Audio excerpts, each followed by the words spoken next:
السلام علیکم ورحمۃ اللہ وبرکاتہ نحمدہ ونصلی علی رسولہ الکریم اما بعد۔ الحمدللہ دعوت و تبلیغ یا دعوت دین کی جو ہماری کلاسز چل رہی ہیں اس میں آج ہماری کلاس نمبر 4 ہے، جس کا ٹاپک ہوگا داعی کے اوصاف یا داعی کی خاصیتیں یا داعی کی کوالٹیز، کہ اگر انسان کوئی داعی ہے تو اس کے اندر کیا کوالٹیز ہونا چاہیے، کیا خاصیتیں ہونا چاہیے، کیا اوصاف ہونا چاہیے جو ایک داعی کے لیے ضروری ہوتے ہیں۔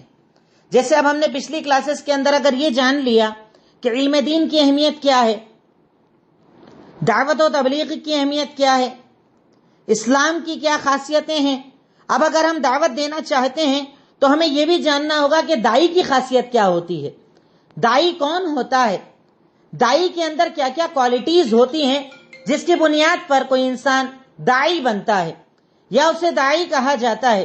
داعی کہلانے کے لیے ایک انسان کو کیا کیا عمل، کیا کیا صفات اختیار کرنا ہوتی ہیں، اسے میں انشاءاللہ آپ کے سامنے رکھنے کی کوشش کروں گا۔ اسے بھی انشاءاللہ ہم پوائنٹ ٹو پوائنٹ بات کرتے ہوئے انشاءاللہ مکمل کریں گے، جس کے پوائنٹ نمبر 1 داعی کی خاصیتوں میں یا داعی کے اوصاف میں اخلاص۔ اخلاص ہر عمل کی بنیاد ہے۔ عمل آپ کوئی بھی کریں، نماز، روزہ، زکوٰۃ، حج، عبادت، صدقہ، خیرات، کوئی بھی عمل جب آپ کرتے ہیں تو اس کی بنیاد ہوتی ہے اخلاص، صرف اللہ کے لیے کرنا۔ تو اگر آپ داعی بن رہے ہیں یا داعی بن چکے ہیں تو آپ سب سے پہلے اپنی نیت کو چیک کریں کہ دعوت و تبلیغ کا کام کر کے میرا مقصد کیا ہے۔ یوٹیوب، فیس بک پر مشہور ہو جانا، میری تقریر لوگوں کو پسند آ جانا، لوگ میرا نام لیں، مجھے پکاریں، میری عزت کریں، کیا چاہت ہے میری اس دعوت و تبلیغ سے؟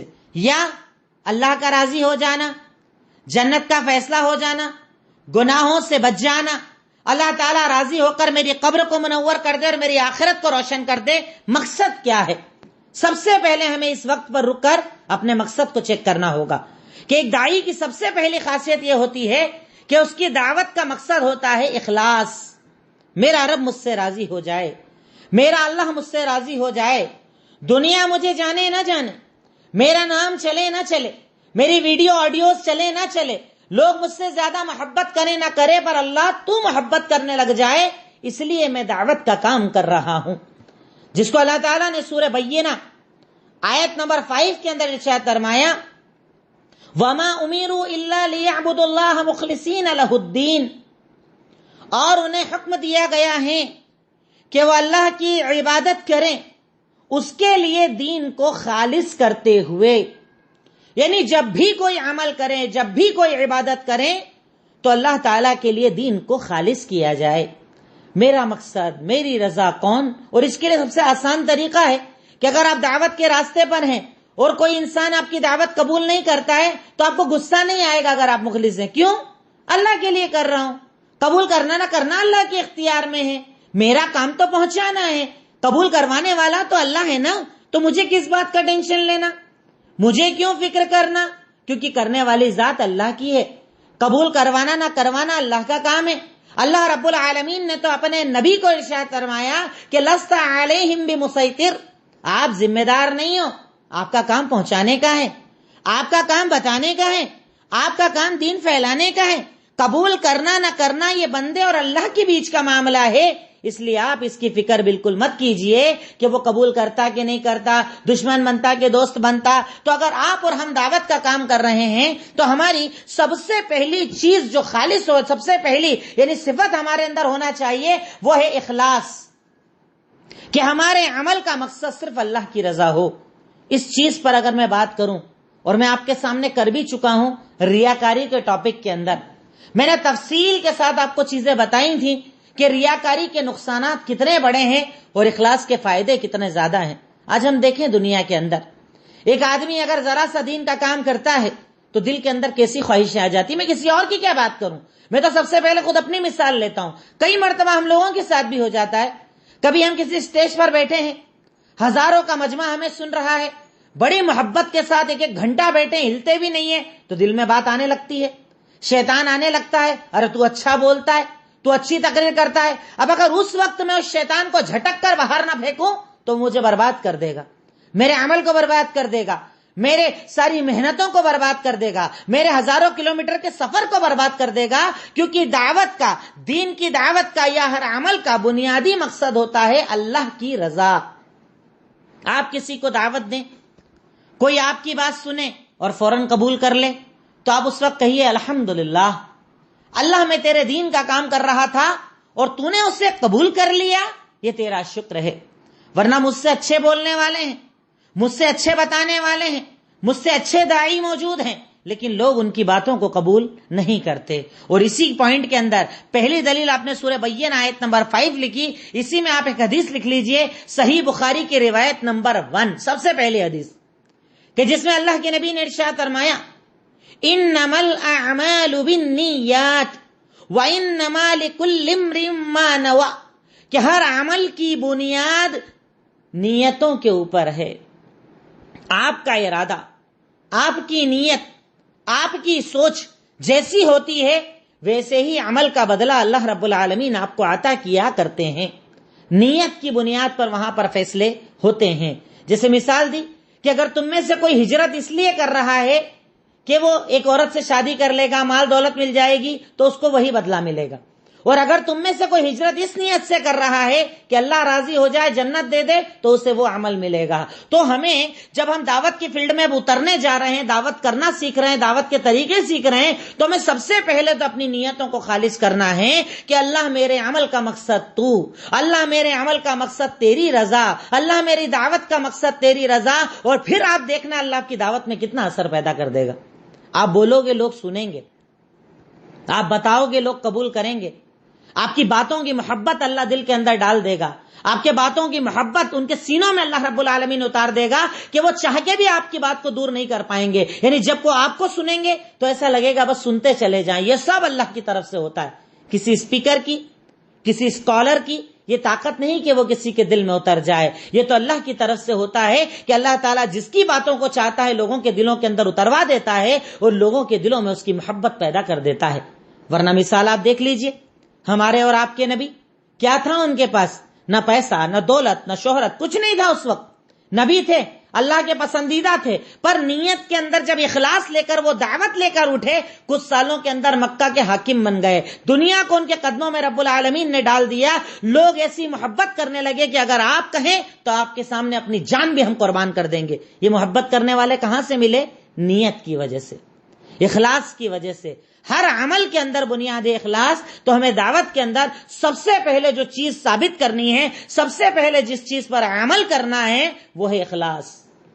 اپنی نیتوں کو چیک کریں، اپنے ارادے کو چیک کریں، اپنے مقصد کو چیک کریں کہ اللہ تعالیٰ یہ سارے کاموں کے پیچھے بس ایک مقصد ہے کہ تم اس سے راضی ہو جائے، تو راضی ہو گیا، بات ختم، اس کے بعد مجھے کچھ نہیں چاہیے۔ اس مقصد سے ہمیں انشاءاللہ دعوت کا کام کرنا ہے، اور مجھے امید ہے انشاءاللہ آپ سب میرا ساتھ دیں گے، اور انشاءاللہ اس کام کو آگے بڑھانے کے اندر جتنی طاقت آپ سے لگ سکتی ہوگی انشاءاللہ مجھے اللہ کی ذات سے امید ہے آپ لگائیں گے۔ جتنی محنت سے میں آپ کو سکھا رہا ہوں اتنی محنت سے انشاءاللہ آپ آگے والوں کو بھی سکھائیں گے، تب میرا اور آپ کا عمل کامیاب ہوگا انشاءاللہ۔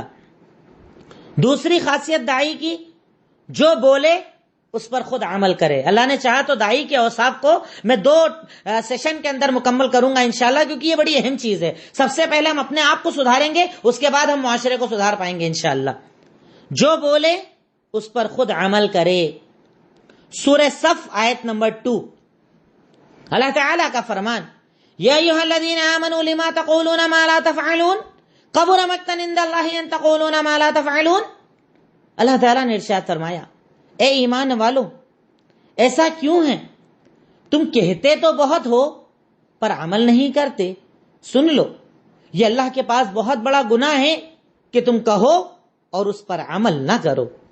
اللہ اسے پسند نہیں فرماتا۔ اللہ کے نزدیک یہ پسندیدہ چیز نہیں ہے کہ آدمی بولتا رہے پر عمل کے اندر وہ چیز موجود نہ ہو، اسے اللہ پسند نہیں کرتا۔ اور آپ خود دیکھیے نا، کئی لوگ جب آپ کو دین کی بات بتاتے ہیں ان کے پلٹتے ہی آپ کیا بولتے ہو؟ بولتا بہت ہے، عمل تو کرتا نہیں ہے۔ خود تو نماز پڑھتا نہیں، مجھے نماز سکھا رہا ہے۔ خود تو پردہ گھر میں کرواتا نہیں ہے، مجھے سکھا رہا ہے۔ کیوں؟ کیونکہ آپ کے عمل کو سب سے پہلے دلیل کے طور پر دیکھا جاتا ہے کہ جو بول رہا ہے خود کر رہا ہے کہ نہیں کر رہا ہے۔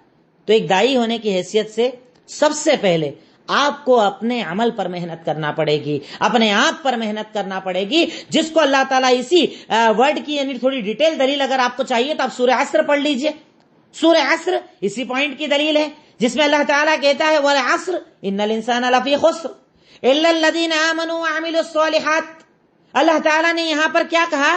قسم ہے زمانے کی، سارے لوگ گھاٹے کے اندر ہیں. گھاٹے سے بچنے والا کون؟ الا الذین آمنوا، سوائے ان کے جو ایمان لائے، سوائے ان کے جو ایمان لائے. اور نیکسٹ سٹیپ پر کیا کہا؟ وعملوا الصالحات، نیک عمل کیا. اللہ تعالیٰ نے عمل کی قید لگائی. صرف کہہ دینا اسلام میں کافی نہیں، صرف اقرار کر دینا کافی نہیں، صرف اعلان کر دینا کافی نہیں. اگر آپ کسی عمل کو لوگوں کو بتا رہے ہیں تو خود آپ کو بھی عمل کرنا پڑے گا، عمل اپنے اندر داخل کرنا پڑے گا، اپنی زندگی کو بدلنا پڑے گا. ہاں اس میں ایک چیز یہ ہوتی ہے کہ ایک آدمی جب تک بے عمل ہو کوئی کچھ نہیں بولتا، بے عمل ہو کر با عمل بن جائے اور اب کسی کو سمجھائے تو لوگ پرانے دن یاد دلاتے ہیں. اچھا بھول گیا تو ایسا کرتا تھا، خود تو پردہ کرتی نہیں تھی، مجھے بتانے آتی تھی، اب دیکھو کتنی دیندار بن گئی ہے. تب ہمیں اللہ کا شکر ادا کرنا ہے. کیوں؟ یہ اللہ کا امتحان ہے، یہ اللہ کی طرف سے امتحان ہے. یہ اللہ تعالیٰ آپ کو جھٹکے دے دے کر آزما رہا ہے کہ جب تک بددین تھا لوگ تیری عزت کرتے تھے، اب دیندار بن گئے لوگ تو ستا رہے ہیں. تو اس وقت یہ یاد کرنا کہ نبیوں کو بھی ستایا گیا تھا، انبیاء کو ستایا گیا تھا، صحابہ کو ستایا گیا تھا، اولیاء کو ستایا گیا تھا، اماموں کو ستایا گیا تھا. تو ستایا جانا کوئی دقت والی بات نہیں، ستایا جانا اللہ تعالیٰ کی پسندیدگی کی دلیل ہے. جو کہے اس پر خود عمل کرے. اس کی 2 دلیلیں میں نے آپ کو دے دی. تیسری دلیل مسند احمد حدیث نمبر 25302 25302. حضرت عائشہ صدیقہ رضی اللہ تعالی عنہا کے پاس کچھ صحابہ کرام آتے ہیں اور سوال کرتے ہیں کیف کان خلق النبی صلی اللہ علیہ وسلم. مائی عائشہ سنیے، ہمیں اللہ کے نبی کے اخلاق کے بارے میں کچھ بتائیے نا. کیا کرتے تھے، کیسے رہتے تھے، کیا بولتے تھے، کیا طریقہ تھا، کیسے جیتے تھے، ہم جاننا چاہتے ہیں. اللہ کے نبی کا اخلاق بتائیے نا، آپ کا کردار بتائیے نا، آپ کا کیریکٹر بتائیے نا. عائشہ صدیقہ نے کیا کہا؟ سچ بولتے، امانت دار، یہ کرتے وہ کرتے، یہ نہیں کرتے وہ نہیں کرتے، نہیں. صرف اتنا کہا کانا خلق اما قرأت القرآن. اے صحابی کیا تو نے قرآن نہیں پڑھا؟ کانا خلقہ القرآن. محمد الرسول اللہ کے اخلاق کو اگر جاننا چاہتا ہے تو قرآن پڑھ لے. قرآن میں جو ہے وہی آپ کا اخلاق ہے. اللہ اکبر. یہ میرے اور آپ کے نبی تھے کہ جن کا اخلاق وہ جو اللہ نے قرآن میں کہہ دیا، یعنی اللہ تعالیٰ نے جو جو کہا محمد الرسول اللہ صلی اللہ علیہ وسلم نے اس پر عمل کر کے دکھایا. یہ ان کی زندگی تھی، یہ ان کا طریقہ تھا، یہ ان کی زندگی کا مقصد تھا کہ جو بولتے تھے خود اس پر عمل کرتے تھے، جو لوگوں کو تعلیم دیتے تھے خود آپ کی وہی زندگی تھی. آپ نے قرآن کو اپنی زندگی بنایا تھا. اور اس کا ایک مطلب آپ چاہیں تو موٹے طور پر یہ بھی سمجھ سکتے ہیں کہ اللہ کے نبی صلی اللہ علیہ وسلم قرآنی مسلمان تھے. کون سے مسلمان تھے؟ قرآنی مسلمان. یعنی قرآن میں جو اللہ نے مسلمان کی تصویر دکھائی، محمد الرسول اللہ نے پریکٹیکلی وہ تصویر ہمیں دکھا دی. اور افسوس ہم پر کہ ہم کون سے مسلمان بن گئے؟ رمضانی مسلمان. ہمارا ایمان، ہماری غیرت، ہمارا دین، ہماری عبادت، ہماری نیکیاں، ہمارا صدقہ خیرات، ہمارا سچ بولنا، ہماری امانت داری صرف رمضان کے اندر نظر آتی ہے. اس کے بعد ہمارا اسلام، ہمارا ایمان نظر نہیں آتا. اور اللہ کے نبی کی زندگی یہ کہ آپ قرآنی مسلمان تھے. صبح اٹھنے سے لے کر رات سونے تک آپ مسلمان تھے قرآن والے. قرآن آپ کی زندگی تھا. میں آپ کو پھر کہہ رہا ہوں کہ میں بہت ڈیٹیل میں یہ باتیں بتا رہا ہوں، جبکہ عام طور پر میں نے پوری کلاسز میں کبھی اتنی ڈیٹیل نہیں لی، کیونکہ یہ بنیاد ہے جس پر آپ کو اور ہم کو کھڑے ہونا ہے. یہ ہماری بنیاد ہے جس پر ہمیں آگے چل کر دعوت دینی ہے. تو اس کے لیے پہلے اپنی ٹریننگ کرنا پڑے گی کہ اپنے آپ کو تیار کریں، اپنے آپ کو بہتر بنائیں، اپنی زندگی میں تبدیلی لائیں. تو انشاءاللہ ہمارا عمل، ہماری بات، اللہ تعالیٰ اس کے اندر طاقت اور قوت پیدا کر دے گا. پوائنٹ نمبر 3، پہلے خود علم حاصل کرنا. پہلے خود علم حاصل کرنا، جو آپ اور ہم کر رہے ہیں. کہ آپ کو اگر دعوت دینی ہے، اگر آپ کو کسی کو نماز بتانی ہے، آپ کو کسی کو روزہ بتانا ہے، آپ کو کسی کو حلال حرام بتانا ہے، آپ کو کسی کو بزنس بتانا ہے، کوئی بھی چیز بتانا ہے، تو پہلے آپ خود اس کا علم حاصل کیجئے.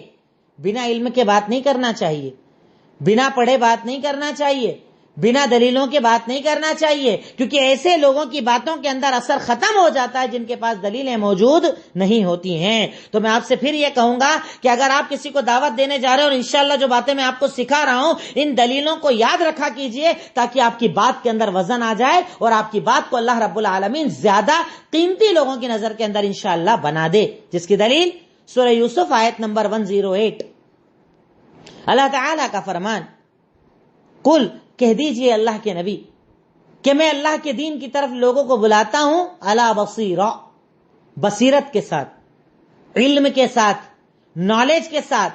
کہہ دیجئے محمد الرسول اللہ صلی اللہ علیہ وسلم لوگوں کو یہ بات بتا دیجئے کہ میں اللہ کے دین کی طرف لوگوں کو بلاتا ہوں دلیلوں کے ساتھ. بنا دلیل کے نہیں بلاتا ہوں. آپ دلیل دیتے تھے نا، قرآن کی آیت بتاتے تھے، اللہ کے فرمان بتاتے تھے، آپ دلیلوں کے ساتھ لوگوں سے بات کرتے تھے. تو یہ شرط ہے کہ دعوت کے لیے علم ہونا ضروری ہے، آپ کے پاس علم ہونا چاہیے. بنا علم کے دعوت بیکار ہے، بنا جانے دعوت دینا بیکار ہے. اور وہ کہتے ہیں نا، ہمارے ایک کہاوت جو مشہور ہے، نیم حکیم خطرہ جان. یہ نئے نئے مفتی یہی مسئلہ پیدا کرتے ہیں. جوش آیا، 2-4 تقریریں سنی اور خود ہی ٹوپی لگا کر دعوت دینے کا کام شروع کر دیا، ویڈیو بنانا چالو کر دی، آڈیو بنانا چالو کر دی. اب پتہ معلومات ہے نہیں، ایک مسئلے کے بارے میں ایک حدیث پتہ چلی اور دے دنادن بیان شروع کر دیے، مسئلے مسائل بتانے لگے، سوال جواب بتانے لگے. ایسے لوگ خود بھی گمراہ ہوتے ہیں اور دوسروں کو بھی گمراہ کرتے ہیں. اس لیے علم کے ساتھ دعوت دی جائے، علم شرط ہے. اور اسی نقطے کے اندر آپ یہ بات یاد رکھیں کہ علم کہاں سے حاصل کریں، آپ کو یہ بھی پتہ ہونا چاہیے. علم حاصل ہوتا ہے علماء سے. اسی لیے کہتے ہیں ہم کہ علماء کی قدر کیجئے، انہیں حقیر مت سمجھیے. میں نے آپ کو پیچھے علم کی اہمیت کے اندر اتنی ساری دلیلیں بتائی، اور یہ ساری دلیلیں جتنی فضیلتیں وہ سب عالم کے پاس موجود ہے. تو علم کو علماء سے حاصل کیجئے. ایسا نہیں کہ ڈائریکٹ آپ نے ٹھیک ہے قرآن اٹھایا، قرآن آپ سمجھ رہے ہیں الحمدللہ، کہیں بھی ڈیفیکلٹی آئے اس پہ نشان لگائیے، عالم سے سوال کیجئے، سمجھیے اس کی ڈیٹیل کیا ہے، کیا بات اس کے اندر ہو سکتی ہے. کیونکہ بنا علم کے کبھی بھی علم حاصل نہیں ہوتا ہے. علم کے لیے عالم کا ہونا ضروری ہے. اس لیے علماء سے جڑے رہیے، چاہے آپ کتنے اچھے مقرر بن جائیں، داعی بن جائیں، تقریر کرنے والے بن جائیں، پر کبھی بھی علماء کے مقام کو چھوٹا مت سمجھیے. انہوں نے 10-12 سال مدرسوں کے اندر لگائے ہیں، قرآن حدیث کی چھوٹی چھوٹی ڈیٹیلز کو پڑھا ہے، عربی زبان کو پڑھا ہے، وہ آپ سے زیادہ دین کو جاننے والے ہیں. اس لیے علم کے ساتھ دلیل دعوت دیجئے تو اللہ تعالیٰ آپ کی دعوت کے اندر انشاءاللہ اثر پیدا کرے گا. اس کے بعد اگلی چیز جو ایک داعی کی خاصیت ہے وہ ہے صبر. اب آپ نے جب سورہ عصر کے اعتبار سے اِلَّا الَّذِينَ آمَنُوا آپ ہو گئے، ایمان لے آئے، عَمِلُوا الصَّالِحَاتِ خود عمل کرنے والے بن گئے، وَتَوَاصَوْا بِالْحَقِّ وَتَوَاصَوْا بِالصَّبْرِ. تواصوا بالحق مطلب اب دعوت دینے لگ گئے، تو اس کے بعد نیکسٹ سٹیپ کیا آتی ہے؟ صبر. دعوت کے راستے میں بڑا صبر چاہیے، بہت صبر چاہیے. غصے کے ساتھ دعوت نہیں ہوتی، جذبات کے ساتھ دعوت نہیں ہوتی، سختی کے ساتھ دعوت نہیں ہوتی. دعوت کے لیے بڑا صبر کرنا پڑتا ہے. کل تک وہ لوگ جن کی زبانیں آپ کے سامنے کھلتی نہیں تھیں، آپ جب دین کی دعوت دو گے تو وہ بھی آپ سے 10 سوال کر سکتے ہیں. ہم سے ہی کرتے ہیں، دن بھر واٹس ایپ پر میسج آتے ہیں، ایک سوال 5-5 بار پوچھا جاتا ہے، الگ الگ مجلسوں کے اندر جواب دینا پڑتا ہے، پیار سے سمجھانا پڑتا ہے، صبر کرنا پڑتا ہے. کیونکہ ایک داعی کے اندر جو خاصیتیں ہونا چاہیے اس میں بنیادی چیز ہی صبر ہے. بہت صبر رکھنا پڑتا ہے ایک داعی کو. چاہے لوگ تکلیف دیں تب بھی صبر، گالیاں دیں تب بھی صبر، الزام لگائیں تب بھی صبر، پریشان کریں تب بھی صبر. ہر حال کے اندر ایک داعی کو بہت زیادہ صبر کرنا پڑتا ہے، تب جا کر اللہ تعالیٰ اس کی دعوت کے اندر اثر پیدا کرتا ہے. پوری سیرت میں آپ کو پڑھا چکا ہوں، سیرت کی مکی زندگی میں آپ کو کیا ملا؟ سب سے بنیادی چیز یہی صبر ملا نا. گالیاں، بدتمیزیاں، اجڑی ڈالنا، پریشان کرنا، صحابہ کو مارنا، ہر حال کے اندر اللہ کے نبی نے کیا کیا؟ صبر. کیوں؟ کیونکہ آپ داعی ہیں. ایک بہترین داعی وہ جو صبر کرنے والا ہو. اس میں صرف ایک ہی واقعہ اپنے ذہن کے اندر رکھیے گا آپ، جو میں آپ کو ڈیٹیل سے بتا چکا ہوں، طائف کا واقعہ. اللہ کے نبی دین بتانے جا رہے ہیں، جنت بتانے جا رہے ہیں، جہنم سے بچانے جا رہے ہیں، اچھے راستے پر لانے جا رہے ہیں، اور اس کے بعد طائف والے کیا کر رہے ہیں؟ پتھر مار رہے ہیں، گالیاں دے رہے ہیں، خون بہ رہا ہے، اتنا بہا کہ آپ بے ہوش ہو گئے. فرشتہ آیا, بولا بولو ابھی بولو, آپ کو ان دونوں پہاڑوں کے بیچ میں رکھتا ہوں, طائف والوں کو پیس کر ختم کر دیتا ہوں. ہم جیسے تو کیا کریں گے, غصہ ہو جائیں گے. چاچا کو بتایا نہیں سنتا ہے, اس کو بتایا نہیں سنتا ہے. اپن تو اچھا ہی بتا رہے تھے, برا کون سا بتا رہے تھے, اچھا ہی تو کام کر رہے تھے, اچھی تو تعلیم دے رہے تھے, اچھا تو دین سکھا رہے تھے. اپنے بھی غصہ کر رہا ہے, ناراض ہو رہا ہے, بدتمیزی کر رہا ہے, برا بھلا بول رہا ہے. نہیں, اس حالت میں آپ کو ان واقعات کو اپنے ذہن میں رکھنا ہے کہ اللہ کے نبی کو جب کہا گیا کہ آپ بولو تو ان طائف والوں کو پہاڑ کے بیچ میں رکھ کر پیس دیا جائے, آپ نے کہا نہیں, میں رحمت للعالمین بنا کر بھیجا گیا ہوں, بلکہ میں تو اللہ سے یہ دعا کرتا ہوں, اللہ یہ ایمان نہ لاتے ہیں نہ لائیں تو ان کی نسلوں کے اندر ایمان پیدا کر دینا. یہ تھا صبر جو میرے اور آپ کے نبی کا تھا, یہ تھا صبر جو میرے اور آپ کے نبی نے کیا. اور اس میں ایک نقطہ آپ لکھ لیجئے گا صبر کے پوائنٹ کے اندر کہ صبر کرنا بہت آسان ہو جائے گا اگر یہ ایک چیز آپ نے اپنے ذہن میں رکھ لی. آپ اپنی دعوت کے انجام اور سامنے والے کی ناراضگی دونوں کو کمپیئر کر کے دیکھ لیجئے. یعنی اگر آپ کسی کو دعوت دے رہے ہیں تو آپ کی دعوت سے آپ کو کیا فائدہ ملنے والا ہے وہ, اور سامنے والا آپ کو کیا کیا پریشانیاں دے سکتا ہے وہ, دونوں کو کمپیئر کر کے دیکھ لیجئے تو آپ کو صبر کرنا بہت آسان ہو جائے گا. جیسے مثال, ایک آدمی کو آپ نے بتایا کہ بھئی توحید پر آ جاؤ, اللہ تعالیٰ ایک ہے, اس کے سوا کوئی عبادت کے لائق نہیں. اس نے بولا تیرا رشتہ توڑوا دوں گا, تعلقات ختم کروا دوں گا, ایسا ہو جائے گا ویسا ہو جائے گا. اب یہ ساری مصیبتوں کو آپ ترازو کے ایک پلڑے میں رکھ لو. دوسری طرف ترازو کے اندر دعوت کی جتنی میں نے آپ کو فضیلت بتائی ہے وہ رکھ لو, جنت, اللہ کی رضا, دنیا کی نعمت, دنیا کا سکون, یہ وہ جتنی نعمتیں بتائی ہے اسے ایک طرف رکھ لو. اب کمپیئر کر کے دیکھ لو کہ زیادہ بہتر کیا ہے, تو آپ کے لیے صبر کرنا بہت آسان ہو جائے گا. صبر کرنا آ جائے گا. اپنی دعوت اور مصیبت ان کے درمیان کمپیریزن کیجئے اور اس کے بعد بہتر کیا لگتا ہے اسے چنیے, تو انشاءاللہ دعوت کے راستے میں صبر کرنا آپ کو آ جائے گا. میرے اور آپ کے نبی کی ساری زندگی صبر تھی. آپ نے ساری زندگی صبر کیا, گالیوں پر, بات چیت پر, الزام تراشیوں پر, ہر چیز پر اللہ کے نبی نے اس لیے صبر کیا کیونکہ آپ لوگوں کے دکھ کو یا لوگوں کی پریشانیوں کو نہیں دیکھتے تھے کہ لوگ آپ کو کیسے ستا رہے ہیں, آپ یہ دیکھتے تھے کہ اس کے بدلے اللہ مجھے کیا دینے والا ہے, اللہ مجھے کیا بدلے دینے والا ہے, اللہ تعالیٰ مجھ سے کیسا راضی ہونے والا ہے. آپ نے جب انجام کو دیکھا دعوت کے تو دنیا کی تکلیفیں آپ کے لیے بہت چھوٹی ہو گئی. ہمیں بھی وہی کرنا پڑے گا. اگر ہمیں صبر کرنا ہے تو اس کے لیے ہمیں دعوت کے فائدے دیکھنا پڑیں گے کہ دعوت سے مجھے کیا کیا فائدے مل سکتے ہیں. تو انشاءاللہ آپ کے لیے صبر کرنا بہت زیادہ آسان ہو جائے گا. اس کی چاہوں تو میں ڈھیروں مثالیں بتا سکتا ہوں, اللہ کے نبی کی زندگی کی تھی, پر میں چاہتا ہوں کہ کچھ میں بتاؤں کچھ آپ سوچو, آپ بھی سوچو تاکہ آپ کا دماغ بھی کھلے. تو انشاءاللہ مثالیں آپ کو ڈھیر ملتی چلے جائیں گی. پر جو یہ پوائنٹ میں نے صبر والے میں آپ کو بتایا اس کو ذہن میں رکھنا. صبر کے اندر میں نے آپ کو جو ایک تو طائف کا واقعہ دلیل کے طور پر بتایا, دوسرا دعوت کے فائدے اور اس کے سامنے جو نقصان وہ لوگ پہنچا سکتے ہیں, دونوں کا کمپیریزن کرتے رہنا تو صبر کرنا انشاءاللہ آسان ہو جائے گا. نیکسٹ پوائنٹ نمبر 5, شکر ادا کرنا یا ہر حال میں اللہ کا شکر ادا کرنا ایک دائی کی ذمہ داری, ایک دائی کی خاصیت ہے, ایک دائی کی کوالٹی ہوتی ہے کہ وہ ہر حال میں اللہ تعالیٰ کا شکر ادا کرتا ہے. جیسا کہ اللہ تعالیٰ سورہ ابراہیم آیت نمبر 6 کے اندر ارشاد فرماتا ہے, لَإِن شَكَرْتُمْ لَأَزِيدَنَّكُمْ وَلَئِن كَفَرْتُمْ إِنَّ عَذَابِي لَشَدِيدٌ. اگر تم میرا شکر ادا کرو گے میں نعمتوں کو بڑھاتا چلا جاؤں گا, اور اگر میری ناشکری کرو گے تو میرا عذاب بڑا سخت ہے. اللہ تعالیٰ شکر ادا کرنے والوں کو پسند فرماتا ہے. آپ نے دعوت دی, کچھ لوگوں نے قبول کیا, کچھ نے انکار کیا, آپ کہیے الحمدللہ. آپ نے دعوت دی, لوگوں نے آپ کو برا بلا کہا, آپ کہیے الحمدللہ, کیونکہ ان کا ہر برا بولنا میرے لیے عبادت لکھا جائے گا, ان کا ہر برا کہنا میرے لیے عبادت لکھا جائے گا. تو میرا تو فائدہ ہی فائدہ ہے نا, میرا کیا نقصان ہے. میں اللہ کا شکر ادا کروں, میں اللہ کا شکر گزار بندہ بنوں, میں ہر حال کے اندر رب العالمین کا شکر ادا کروں کہ اللہ تعالیٰ تو نے جتنا دیا بہت دیا, تو نے مجھے دعوت کے لیے قبول کیا. کئی لوگ تھے میرے خاندان میں, کئی لوگ تھے میرے تعلقات میں, کئی لوگ تھے میرے پریوار میں, کئی عالم بیٹھے کے بیٹھے رہ گئے اور تو نے انہیں قبول نہیں کیا اور مجھے قبول کر لیا.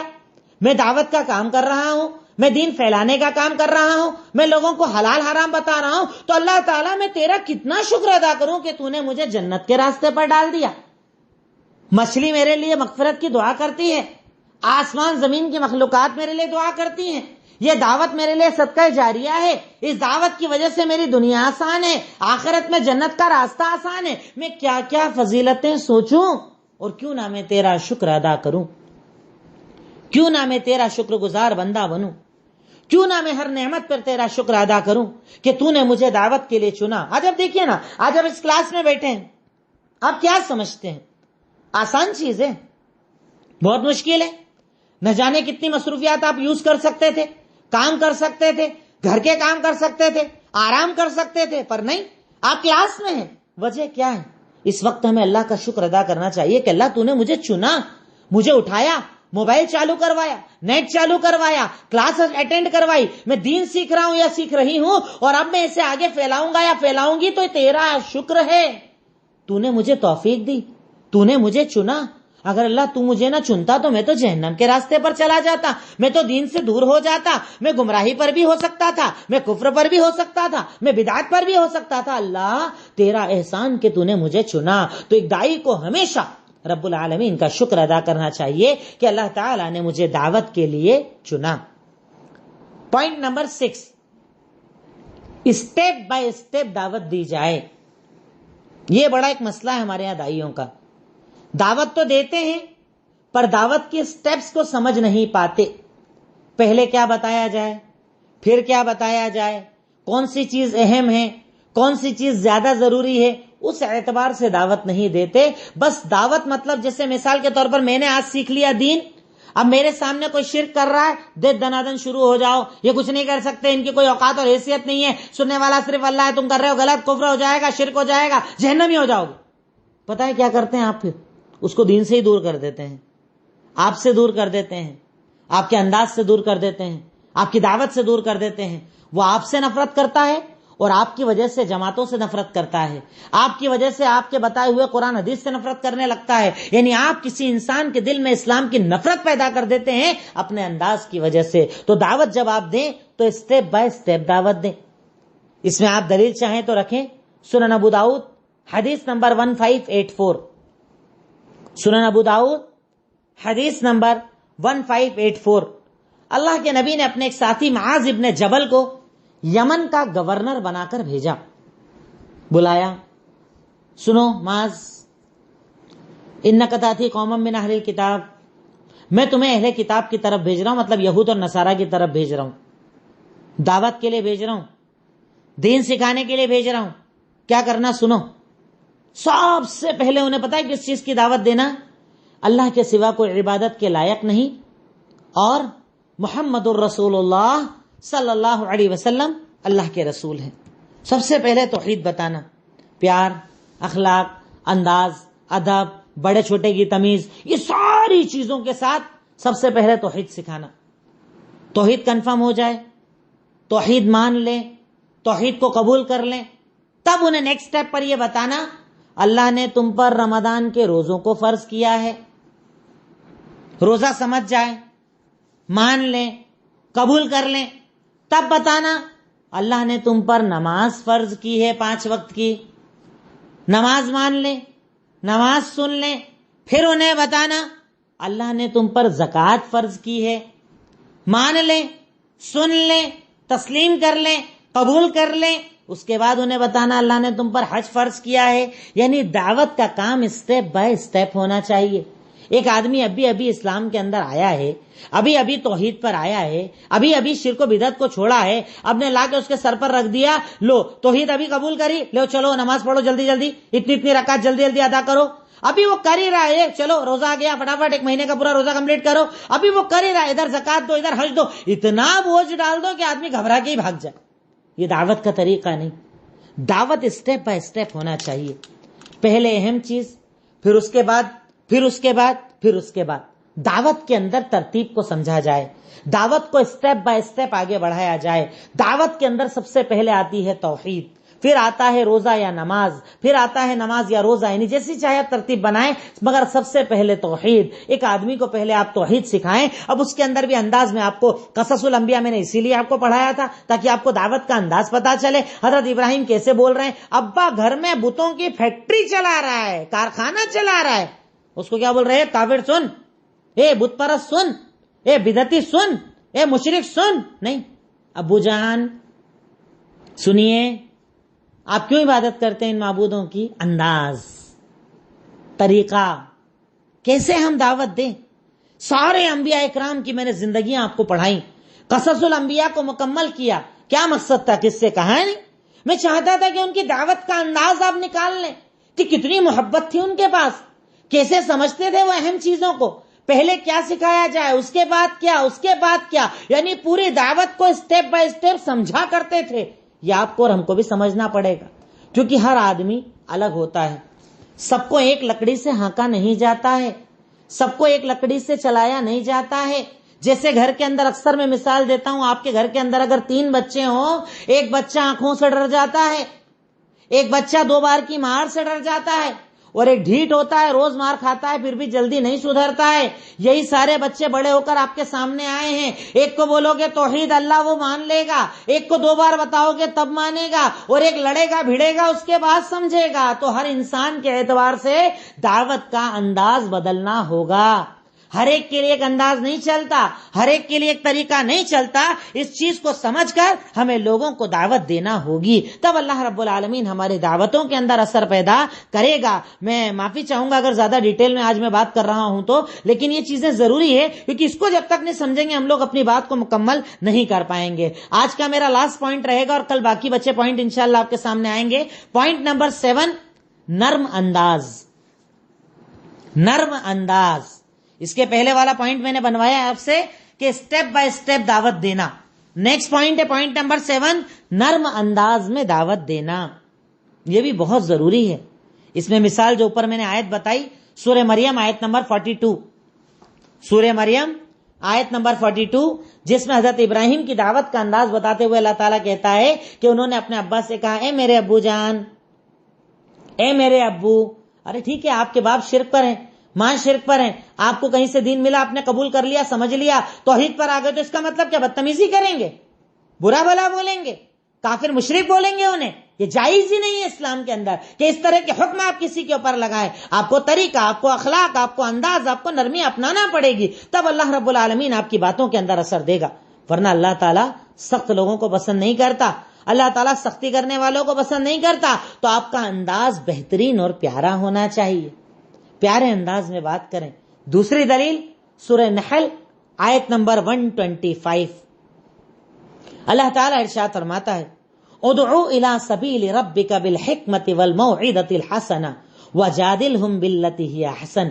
اپنے رب کے راستے کی طرف لوگوں کو بلائیے. ادعو الی سبیل ربک بالحکمہ، حکمت کے ساتھ. وہ آگے میں آپ کو بتاؤں گا کہ حکمت کسے کہا جاتا ہے. اور اس کے بعد موعظۃ الحسنہ، اچھے انداز کے ساتھ، اچھے نصیحت کے انداز کے ساتھ، پیارے انداز کے ساتھ. ورنہ آپ دیکھ لو پریکٹیکلی کئی لوگ ہیں جن کے بارے میں لوگ بولتے ہیں ارے اس سے تو بات کرنا ہی بیکار ہے، یہ تو دعوت ہی خراب دیتا ہے. اور ایک آدمی وہی بات بتاتا ہے اور لوگ بولتے ہیں کتنی پیاری بات بتا رہے ہیں، اس سے تو بات ہی ہم نے نہیں سنی. وجہ کیا ہوتی ہے؟ انداز کا فرق. اب خود اپنے بارے میں سوچئے نا، دوسرے کے لیے اگر ہم بولتے ہیں، اپنے بارے میں ہم سوچیں. اگر ہمیں کوئی کڑک انداز میں کوئی بات بولے تو اپن کیا بولتے ہیں؟ اکڑ تو اپنے کو کسی کی برداشت نہیں. اپنے یہاں چلتا ہے نا، وہ آدمی جس کو بولنے کی بھی تمیز نہیں ہوگی وہ بھی سینٹنس اپنے سٹیٹس پر لگاتا ہے کہ اکڑ تو اپن کسی کی برداشت نہیں کرتے. تو جب آپ برداشت نہیں کرتے کوئی اور کیسے برداشت کرے گا؟ اور وہ بھی اکڑ کے ساتھ دین پہنچانا، اکڑ کے ساتھ ہدایت کا راستہ بتانا، اکڑ کے ساتھ قرآن و سنت بتانا. یقیناً اللہ تعالیٰ ایسے لوگوں کی دعوت کے اندر اثر پیدا نہیں کرتا. میں پھر کہہ رہا ہوں کہ اس بات کو میری بھولنا مت کہ دعوت کے اندر اثر اللہ ڈالتا ہے. یہ انسان کی طاقت اور اوقات نہیں کہ کسی کے دل میں اتر جائے. یہ اللہ تعالیٰ کی طاقت ہے، یہ اللہ تعالیٰ کی قدرت ہے، یہ اللہ تعالیٰ کی طرف سے معاملات ہے کہ وہ جس کے انداز کو چاہتا ہے محبت کے ساتھ قبول کرواتا ہے، اور جس کے انداز کو چاہتا ہے اس کے انداز کو اللہ تعالیٰ برکتیں دیتا ہے. اس لیے اکڑ کے ساتھ، تکبر کے ساتھ، بڑی بڑی باتیں کر کے، برے انداز کے ساتھ اگر آپ کسی کو دعوت دو گے نا تو آپ اسے دین سے دور کر دو گے. اگر قریب کرنا ہے، محبت، اخلاق، انداز، نرمی، اس کے ساتھ دعوت دیجئے تو انشاءاللہ اللہ رب العالمین آپ کی دعوت کے اندر اثر پیدا کرے گا انشاءاللہ۔ اس کے بعد کے پوائنٹس اور جو بچے ہوئے ہیں تقریباً 17-18 پوائنٹ میرے نظر میں تھے جو الگ الگ جگہوں سے میں نے نکالے ہیں، انشاءاللہ آپ کے سامنے 2 درس کے اندر مکمل کروں گا، کیونکہ اگر یہ چیز ہمارے پاس آ گئی تو انشاءاللہ ہماری دعوت میں بہت اچھا انداز آ جائے گا اور ہماری دعوت کو اللہ تعالیٰ قبول فرما لے گا انشاءاللہ۔ آخر میں اللہ تعالیٰ سے دعا ہے، اے الہی مولا رب العالمین، اے خالق مالک رحمان رحیم، یقیناً تو غفور ہے، تو غفار، تو رحمان ہے، تو رحیم، تو اول ہے، تو آخر ہے، تو ظاہر ہے، تو باطن ہے۔ اے اللہ ہم تمام کو دین کی دعوت کے لیے قبول فرما لے، اے اللہ ہمارے انداز کے اندر نرمی پیدا فرما دے، اے اللہ تیرے دین کی دعوت دے کر لوگوں کو دین کے قریب لانے کی ہمیں توفیق عطا فرما دے، اے اللہ ہمارے جینے اور مرنے کو تیرے راستے میں قبول فرما لے، اے اللہ جب تک زندگی دے ایمان کی زندگی دے، اور جب خاتمہ کر ایمان کے اوپر خاتمہ کر۔ وآخر الدعوانا ان الحمدللہ رب العالمین۔ السلام علیکم ورحمۃ اللہ وبرکاتہ۔